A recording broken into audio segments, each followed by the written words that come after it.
係咪？佢唔使喎，原來。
Tầm cái là có là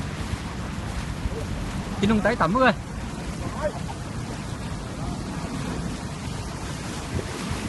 qua lại chuyển cố tặng chưa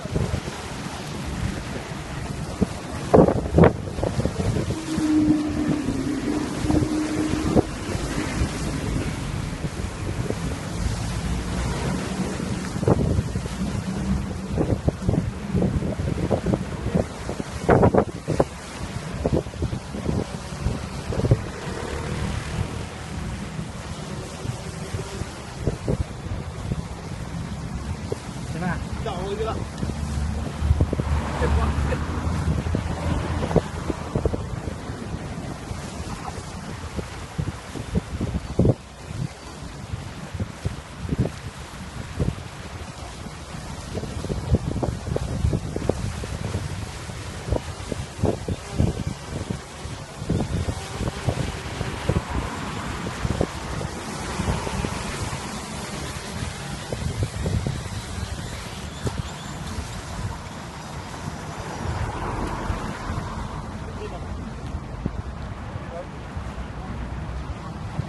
燒條頸嘛，大哥。